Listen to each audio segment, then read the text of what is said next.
Warning, censorship. Warning, censorship. Basically, they said, we've got David as a hostage. If you want him back, let us on the boat. And again, they were liars. You saw they were wicked liars the whole way through. You can't trust a thing. But more to the point, you can't take a hostage to get illegal access to our boat. That's really what they did. Here, let's play the footage of of them pushing David around and that whole provoked scene. I think they provoked this. Take a look. Did you touch him? Why did you touch him? Because he was getting No, he drove into me. He drove into me. Are you hiding your name? Keep your distance. Hey! He touched me. Here are the thugs! Here are the thugs! Here come the thugs! Shame! Shame! Shame! Shame! Shame! Shame! Shame! Shame! Shame! Shame! Shame! Shame! Shame! Shame! Shame! Shame! Hey, how many guys does it take to fucking hold a guy, huh? This is what you go to school for! So they try and storm our boat around 10, 11 a.m., whatever. I don't know the exact time. I say, get a warrant. They start pushing me and our people around, start banning our people from getting on our own boat. Then they start pushing us away. They arrest David. We'll show that clip in a second. And I say, get a warrant, because I know a little bit about the law. So they try and get a warrant. And 1 hour turns into 2, turns into 3, turns into 4, turns into 5 hours, turns into 6 hours, and they don't have a warrant. Now, maybe they're not trying. Maybe they're just all enjoying getting overtime on a weekend, on a sunny day, harassing Rebel News. That's quite possible. They didn't even try. But they sure had a lot of manpower on it. I think I heard conflicting things, and we'll find out in the course of time. My final understanding, so one theory is they didn't actually try and get a warrant. Another theory, and this is my theory, is maybe they couldn't find a judge on a weekend who would give them the time of day, although you can do applications for warrants over the phone or over Zoom. I think, and I think this is what our lawyer told me. I'm going to have to double check. So many different people were saying, I mean, you're in the fog of war, right? What's going on? They could not get a judge who would say yes. I'm told they shopped it around and no judge would say yes. So here they are. They want to get on our boat just to, I don't even exactly know what. At one point they told our lawyers, we just want to check there's no one else on the boat. Well, first of all, that's none of your damn business. By the way, there wasn't anyone else on the boat. It was just the 7. Who do they think was on the boat? You know, this isn't Roxham Road. We're not smuggling anyone in. By the way, if I haven't made it clear, the boat is permanently anchored there. I mean, it probably still goes, but if it had to, but the boat doesn't move. Like if you think we were like sailing around, no, it's a houseboat that's just there all the time.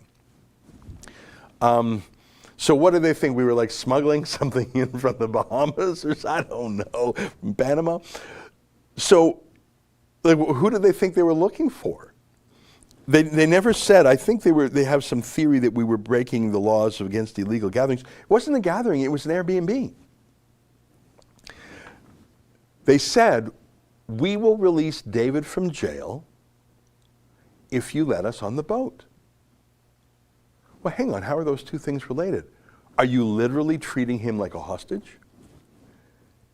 Did you arrest him just to put pressure on us to get a warrantless and illegal search and seizure of our stuff? You saw that cop saying, who is responsible for this boat? Tell me who's responsible for this boat or I can come in. Did you see that? Remember that cop said that? I had just told him I was responsible for the boat. I had given them my name. Do you have the clip I tweeted of me giving my name?